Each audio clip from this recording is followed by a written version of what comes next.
구원의 가치라는 제목으로 함께 말씀을 나누도록 하겠습니다. 여러분 토마스 선교사님이라고 다들 아시죠? 네, 우리가 잘 알고 있는 이 토마스 선교사님이 그 청나라의 선교의 사명을 가지고 그 땅을 향하여 나아갔습니다. 그런데 그렇게 선교지로 갔는데 아내가 유산을 하게 됩니다. 아이가 있었는데 말이죠. 그리고 시간이 지나 아내도 죽게 됩니다. 두 명의 죽음을 경험했다면 이것은 하나님의 뜻이 아니라고 말하면서 우리는 그 선교지에서 돌아올 법도 한데, 이 선교사님은 그곳에서 2년이라는 시간을 좀 더 버티다가 1866년 선교를 위해 우리나라에 들어오게 됩니다. 그리고 여러분이 아는 것처럼 이 자신을 공격하던 조선 병사에게 예수라는 이름을 외치고 죽게 되죠. 그의 사역과 삶을 돌아보게 되면 죽음이 제일 많이 보입니다. 그러나 그가 왜 그렇게 사역을 하였는가라는 것을 돌아보게 되면 오늘 설교의 제목처럼 구원의 가치를 알았기 때문이 아닐까라는 생각이 들었습니다. 누구보다 예수 그리스도라고 하는 그분의 이름의 능력을 알고 그분의 십자가의 보혈의 능력을 알았기에 죽음도 감당하고 사랑하는 이의 죽음을 넘어서서 그 선교의 사명을 감당하였던 것을 볼 수 있습니다. 그렇다면 토마스 선교사님은 행복하였을까요? 아니면 불행했을까요? 행복했을 것 같다 1번, 불행했을 것 같다 2번 손 드시면 됩니다. 자, 1번. 자, 손 내리시고요. 2번. 자, 지금 막 제가 들으려고 하니까 그냥 잘 모르겠다, 들어야겠다 이러면서 드시면 안 돼요. 2번. 자, 그리고 나는 뭐 토마스 선교사님 상관없다, 나만 잘 살면 된다, 3번 이렇게 손 들어 보시면 돼요. 지금 이렇게 약간 계속 이렇게 얼굴을 만지면 헷갈려요. 저분의 신앙은 어떤가 생각을 한번 해보는 거죠.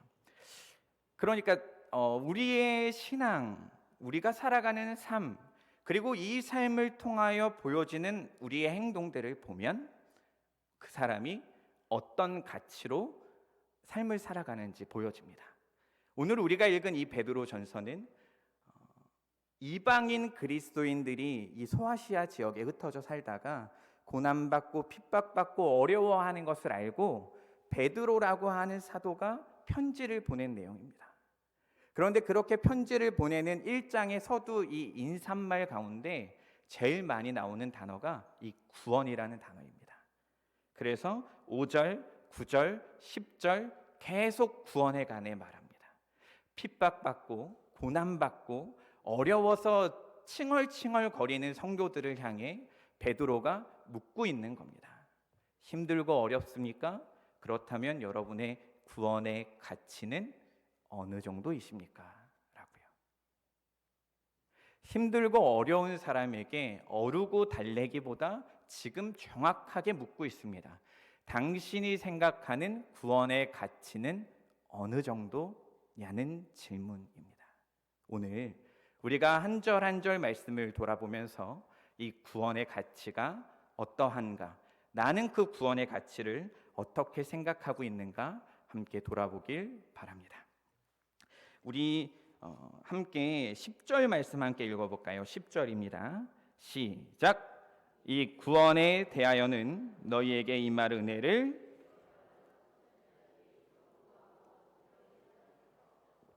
아멘. 소아시아에 흩어져 살고 있던 이방인 그리스도인들이 받은 이 구원은 누구로부터 전달되어졌다고 지금 10절 말하죠? 구약의 선지자들, 예언하던 선지자들이 연구하고 부지런히 살핀 것을 말합니다.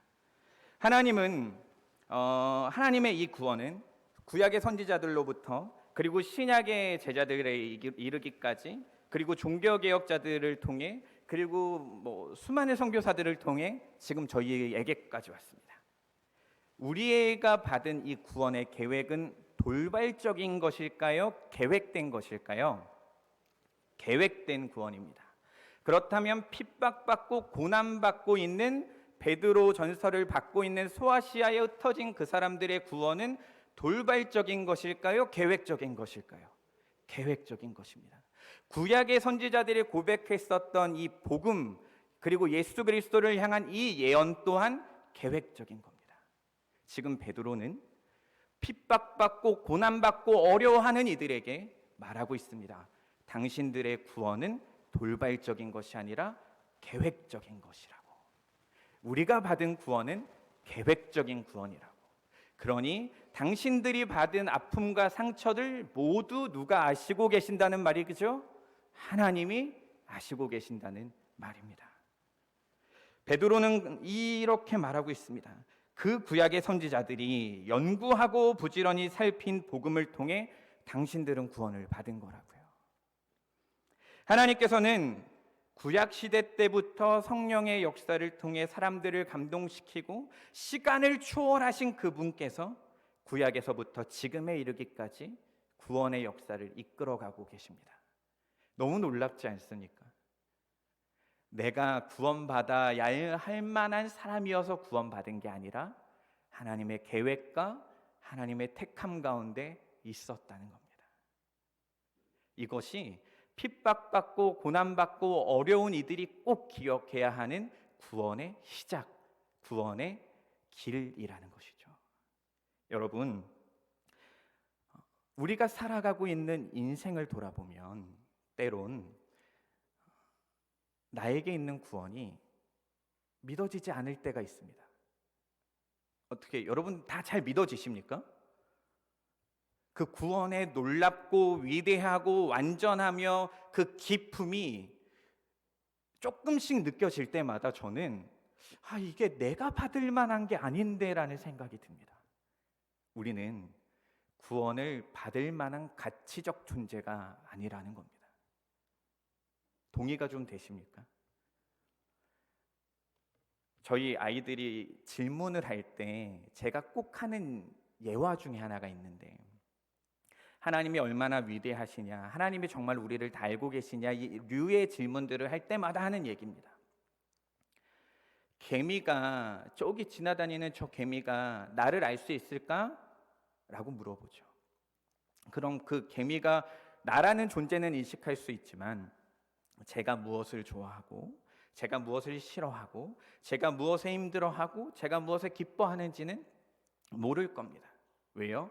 질적인 차이가 있기 때문이죠.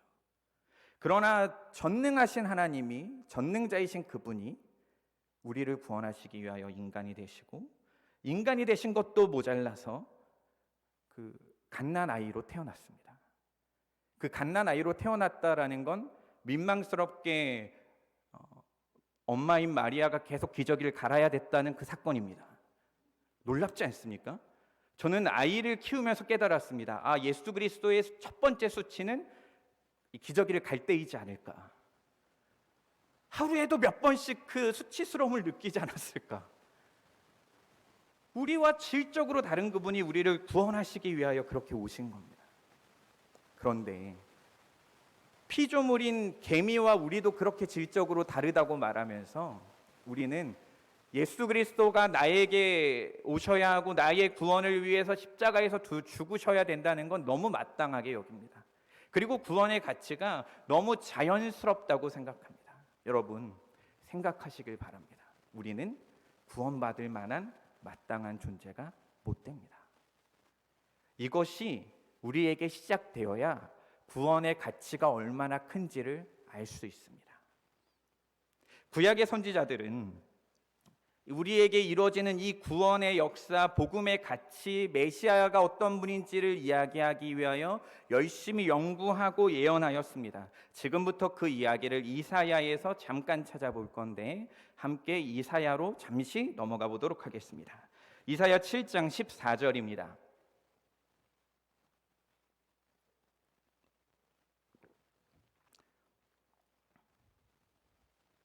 이사야 7장 14절. 성경을 넘겼는데 내 성경은 떡떡 이렇게 넘어간다. 차라락이 안 된다 그러면 나는 이번 주에 성경을 잘 안 읽은 거예요. 네. 자, 이사야 7장 14절 함께 읽겠습니다. 시작. 그러므로 주께서 친히 징조를 너희에게 주실 것이라. 보라, 처녀가 잉태하여 아들을 낳을 것이요 그 이름을 임마누엘이라 하리라. 아멘. 여기서 어떤 예언이 있습니까? 처녀가 아들을 낳을 것이다. 그의 이름은 임마누엘이라. 우리 그 옆으로 넘어가서 9장 6절 한번 더 볼까요? 9장 6절입니다. 자, 함께 읽겠습니다. 시작.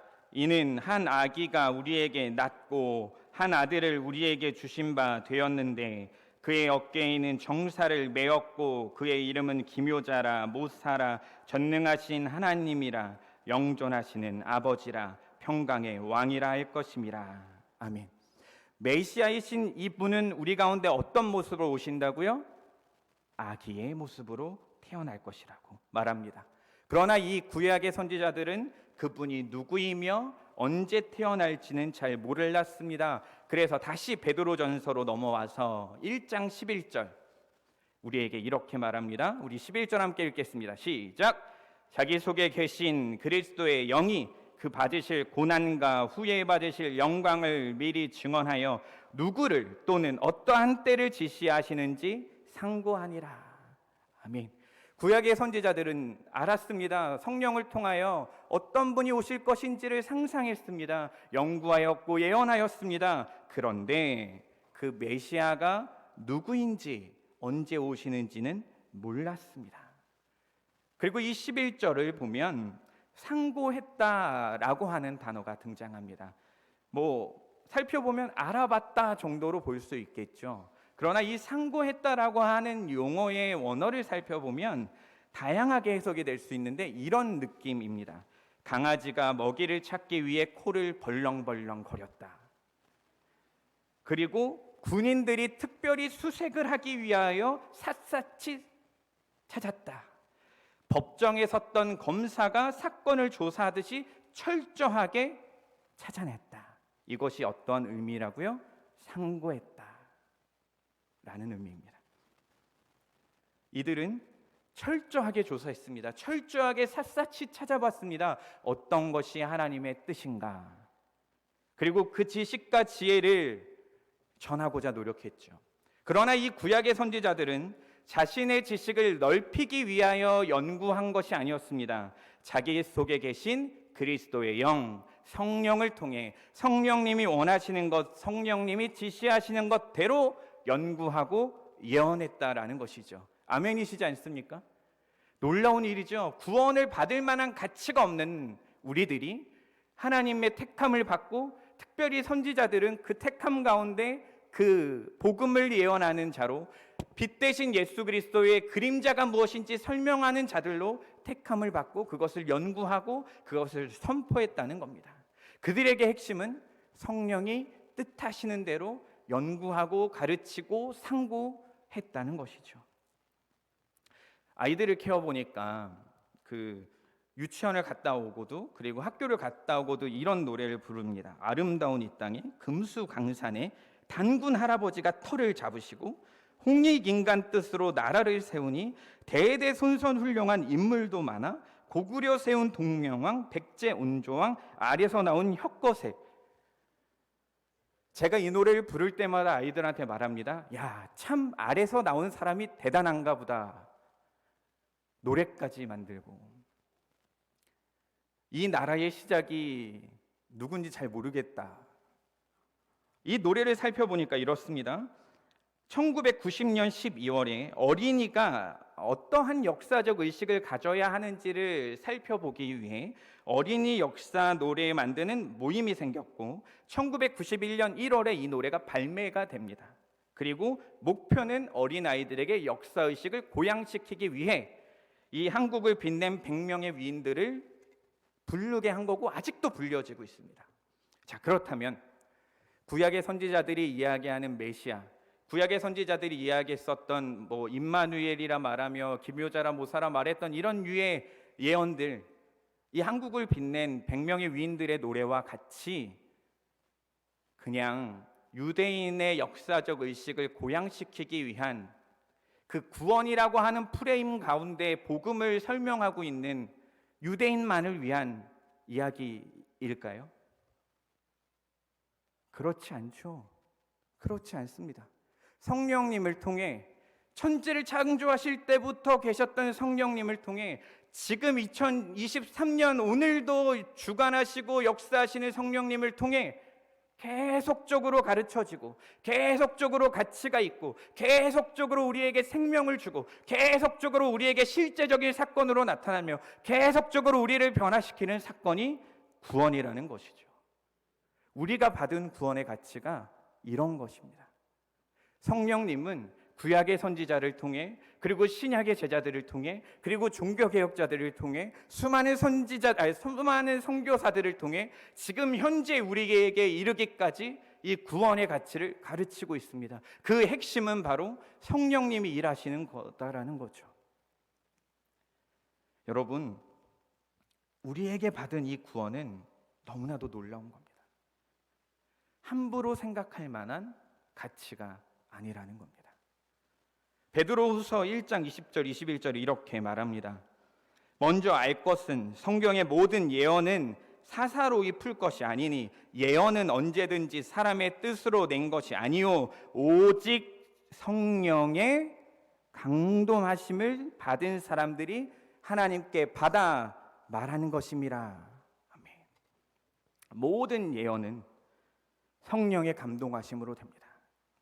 성령님의 역사하심으로 이 구원의 가치가 지금까지 우리에게 이어지고 있습니다. 참 놀라운 일입니다. 몇천 년이 지난 이 시간까지도 성령님은 동일하게 역사하고 있는 겁니다. 구약의 선지자던, 우리가 유명하게 알고 있는 아담과 하와던, 우리가 알고 있는 바울과 베드로던, 지금 나에게 이르기까지 성령님은 동일하게 역사합니다. 너무 감동적인 이야기입니다. 아담과 하와 너무 훌륭해 보입니다. 아브라함 너무 훌륭해 보입니다. 모세나 노아 너무나도 훌륭해 보입니다. 바울과 베드로 너무 훌륭해 보입니다. 그런데 그런 사람들에게 역사했던 동일한 성령님이 지금 우리에게 역사한다는 겁니다. 왜요? 구원의 가치가 동일하기 때문입니다. 나 같은 자에게도 성령님은 일하고 계신다는 겁니다. 그리고 일하길 원하고 계십니다. 이 구약의 선지자들이 했었던 메시아를 향한 이 예언은 고난과 영광을 이야기하기도 합니다. 11절에도 나오지요. 그리스도의 영이 그 받으실 고난과 후에 받으실 영광을 증언하게 했습니다. 이 구약의 선지자들이 했었던 예수님의 고난의 대표적인 본문 한 번 더 찾아볼까요? 이사야 53장입니다. 이사야 53장 5절에서 6절. 외우시는 분들도 많을 수 있는 본문이죠. 이사야 53장 5절에서 6절.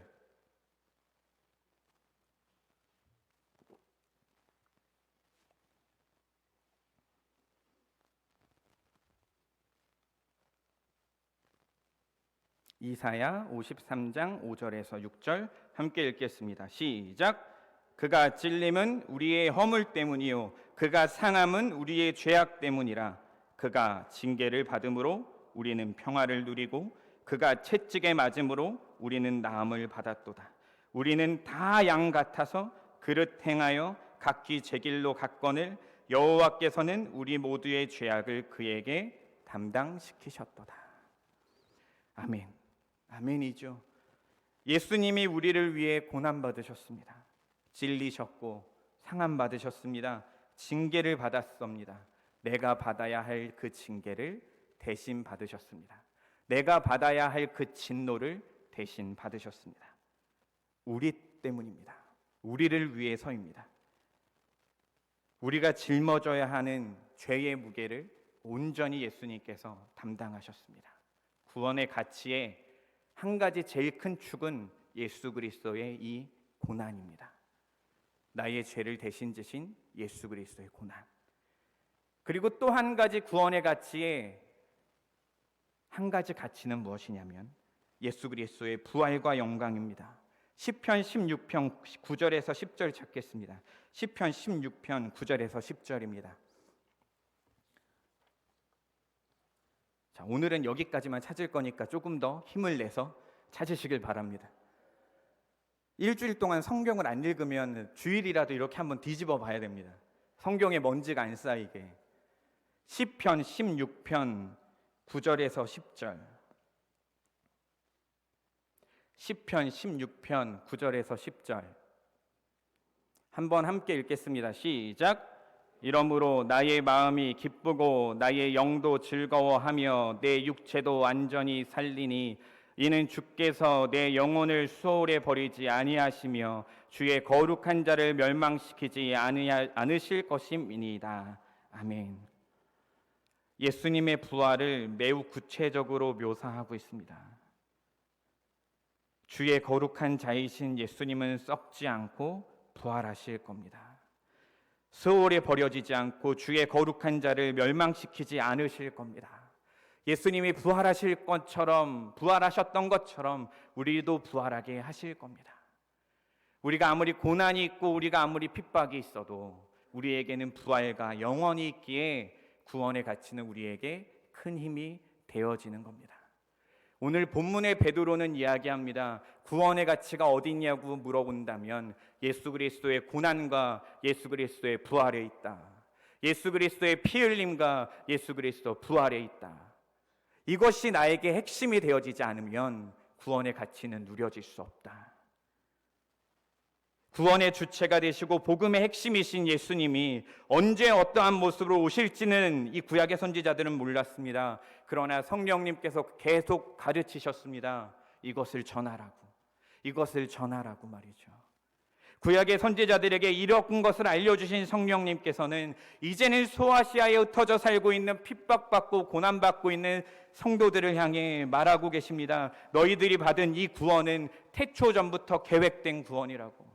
너희들은 버려진 것이 아니고 너희들은 소외된 것이 아니고 너희들은 하나님께서 눈 감고 보지 않고 계신 것이 아니라 계획하고 있고 알고 계시고 너희들을 위하여 눈물을 흘리고 계시다고 베드로는 이야기하고 있는 겁니다. 성령님을 통해 이 구원의 가치는 계속적으로 우리에게 일하고 있다고 말이죠. 지쳐 있고요. 신앙을 포기하고 싶을 만큼의 고난을 받고 있는 자들에게 구원의 가치를 말하는 게 여러분 좀 힘이 될 것 같으십니까? 내가 지금 너무 기분이 나쁘고 짜증나고 막 건강도 힘들고 앉고 일어나는 것도 귀찮고 설거지하는 것도 싫고 남편이 밥 차려달라는 것도 화가 나고 날씨 때문에 막 감정도 막 올라갔다 내려갔다 하고 막 난리를 치는 그런 막 좀 다 싫은 그런 상황 가운데 누가 권사님이 경험한 구원의 가치가 있으니 넘어가십시오라고 말하면 이걸 넘어갈 수 있겠냐는 겁니다. 넘어가기 힘들죠. 왜요? 구원의 가치는 우리에게 너무 멀게 보입니다. 예수님의 십자가 알겠습니다. 예수님의 부활 알죠. 근데 나랑은 상관없어 보입니다. 그냥 구원의 가치의 위대함은 그냥 뭐 저기 내가 아는 누구의 친구가 이번에 로또 당첨됐다더라 뭐 좋겠다 그 정도입니다. 내 것으로 잘 느껴지고 계십니까? 구원의 가치 이것이 내 것으로 느껴지십니까? 베드로가 구원의 가치를 설명하는 것이 핍박받는 사람들에게 말하는 것이 혹시 동의가 되지 않는 분이 계시다면 이제부터 제가 묻는 이 두 가지의 문장이 정말 가슴 속에서 뛰고 있는지 아닌지 확인하시길 바랍니다. 잠시 그 두 문장을 읽어드립니다. 아, 나는 죄인이구나. 나에게는 구원자가 필요하구나. 내가 짊어져야 하는 죄의 저주를 예수님께서 지셨구나. 이게 믿어지십니까? 그리고 이게 어떤 감정의 상태에서도 나의 마음의 저변에 흔들리지 않는 평안을 붙드는 힘이 되고 계십니까? 복음을 통해 누리게 된 구원, 이 영원한 하나님께서 주신 이 선물, 이 가치를 여러분 심각하게 한번 생각해 보십시오. 삶의 전 영역을 뒤바꾸는 영향력, 나의 삶의 가치를 변화시키는 이 사건의 이 가치를 깊이 있게 묵상하십시오. 베드로는 지금 그것을 경험했기 때문에 소아시아에 있는 힘들어했는 흩어진 나그네들을 향해 외치고 있는 겁니다. 구원의 가치가 있으면 버틸 수 있다. 구원의 가치가 있으면 버틸 수 있다. 여러분이 믿고 있는 복음, 그 복음으로 인해 주어진 구원의 가치를 기억하시고 매일같이 상고하십시오. 강아지가 먹이를 찾아 코를 벌렁거리며 침을 질질 흘리는 것처럼 군인들이 수색을 하며 샅샅이 뒤지는 것처럼 말이죠. 오늘 예배당에 오신 여러분 중에서 혹여나 고난과 어려움으로 더 이상 일어날 수 없는 늪에 빠지고 나는 너무 힘들다고 말하고 계신 분이 있다면 이 말씀을 기억하시길 바랍니다. 당신을 위해 예수님은 죽으셨습니다. 당신을 위해 예수님은 부활하셨습니다. 이것이 구원의 전부입니다. 이방인 그리스도인들의 믿은 구원은 성령님께서 보증하시고 계획하시고 이끌어 가신 그 놀라운 구원입니다. 우리 12절 말씀 한번 읽어볼까요? 12절입니다. 시작. 이 섬긴 바가 자기를 위한 것이 아니요 너희를 위한 것임이 계시로 알게 되었으니 이것은 하늘로부터 보내신 성령을 힘입어 복음을 전하는 자들로 이제 너희에게 알린 것이요 천사들도 살펴보기를 원하는 것이니라. 아멘. 구약의 선지자들의 성령님의 알게 하심으로 연구하고 예언해서 선포되어졌던 이 복음, 지금 12절은 말합니다. 하늘로부터 보내신 성령을 힘입어 복음을 전하는 자들이 있었다. 신약에도 있었다. 그 이후에도 있었다라고요.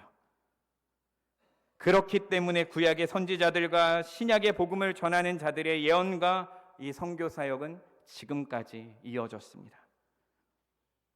우리도 이 통로로서의 삶을 살길 바랍니다. 구약의 선지자, 신약의 복음을 전하는 자들, 그리고 종교개혁자들, 그리고 우리에게 복음을 전했던 선교사들의 복음의 통로가 우리에게 이어졌고, 우리가 멈추고 있다면 이 구원의 가치에 위대하고 놀라운 것은 멈춰 있는 겁니다. 성령님은 지금 여러분에게 말씀하고 계신 거죠. 이 구원의 가치를 나만 가지고 있지 말고 전하라고. 이것을 아는 자는 얼마나 큰 기쁨을 누리고 있는 자인지 모르는 겁니다. 이 구원의 진리를 알고 싶어서 천사들은 오늘 본문에 이렇게 말합니다. 천사들도 살펴보기를 원하는 거라고. 여기서 살펴보다라고 하는 원어적 의미는 뭐냐면요, 훔쳐보다, 곁눈질하다는 겁니다. 천사는 우리보다 낮은 존재가 아닙니다. 하나님의 뜻을 위해, 하나님의 영광을 위하여 일하는 존재들이죠. 그러나 이 구원의 가치적, 질적 어떤 것이 구원인지를 이야기하는 것에 있어서는 천사들은 제한적으로 알고 있다는 겁니다. 이 구원의 온전한 것은 누가 알고 있냐면 우리가 알고 있다는 겁니다. 이것은 우리에게 주어진 겁니다. 천사가 전도하고 복음 전하고 구원의 가치를 말하고 다닐 것이 아니라 우리가 해야 된다는 겁니다. 우리가. 베드로는 지쳐있고 힘들어하고 있는 소아시아에 흩어진 나그네들에게 외치고 있는 겁니다. 힘들고 무너져 있는 감정에 빠져 있는 것이 아니라 구원의 가치에 다시 집중해서 우리가 바라봐야 하는 표대를 향하여 다시 바라봐서 복음을 전하는 삶을 살아가라고. 구원의 가치가 얼마나 크고 놀라운지를 깨달아서 천사들도 흠모할 만한 이 구원의 가치를 전하는 사람이 되라고 말이죠. 천사는 하나님의 아름다운 수종되는 자들이지만 그들조차도 모르는 이 구원의 가치를 전하라고 말하고 있습니다. 말씀을 마무리하겠습니다. 베드로가 소아시아 지역에 흩어져 있는 고난받는 나그네와 같은 이방인 그리스도인들에게 구원에 대해 설명합니다. 지쳐 있고요, 어려워하고 짜증나 있는 그들에게 다시 설명합니다. 구원의 가치가 이렇게 소중하다고. 구원은 성령의 영감을 통해 구약의 선지자들과 신약의 복음 전하는 자들과 이 종교개혁자들과 이 선교사들을 통해 우리에게까지 전해진 이 구원의 가치를 말하고 있습니다. 이 구원의 가치는 어떤 거냐면 고난과 영광으로 말미암아 우리에게 주어진 이것이라고. 우리가 살아가는 세상은 우리를 유혹합니다. 세상의 가치관은 성경과는 다르게 살아가라고 말합니다. 그러나 오늘 베드로는 우리에게 말하고 있습니다. 당신이 가지고 있는 구원의 가치가 뭡니까? 당신은 어떤 가치로 살아가고 있습니까?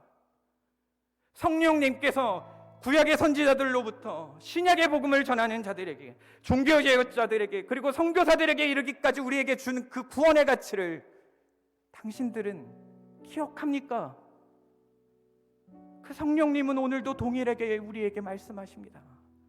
구원의 가치를 제발 가지고만 있지 말고 전하고 살아가라고. 당장 월요일부터 토마스 선교사님처럼 복음을 전하다 죽으라고 하는 말이 아닙니다. 세상을 향해 나아가기 전에 내가 지금 믿고 있는 구원의 가치가 어떠한 것인지 우리가 한 번쯤 세상을 향해 나아가기 전에 생각해 보자는 겁니다. 왜 나 같은 사람을 위해 예수님이 죽으셨나? 왜 나 같은 자를 위해 예수님이 부활하셨나? 나에게 있는 이 구원은 영혼을 보장하고 있는 구원임을 기억하며 우리 시간 함께 찬양하길 바랍니다. 하나님이시여, 하나님이시여.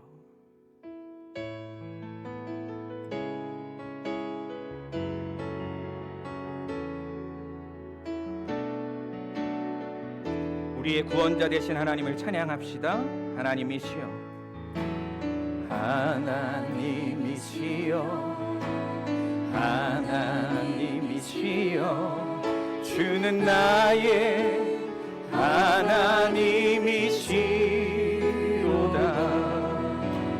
나의 몸과 마음 주를 갈망하며 이제 내가 주께 고백하는 바. 여호와는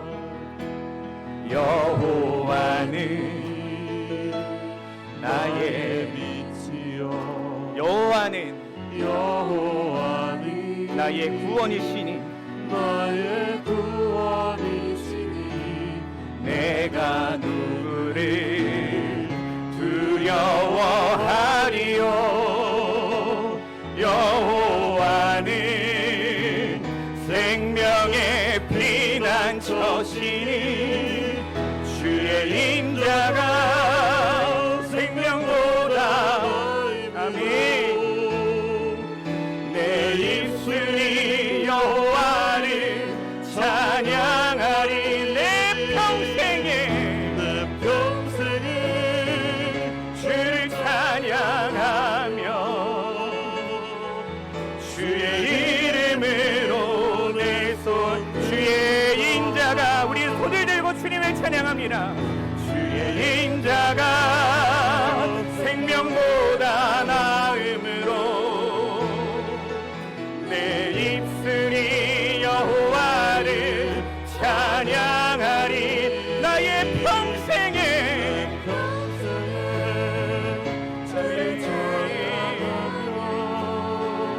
주의 이름으로 주의 인자가, 주의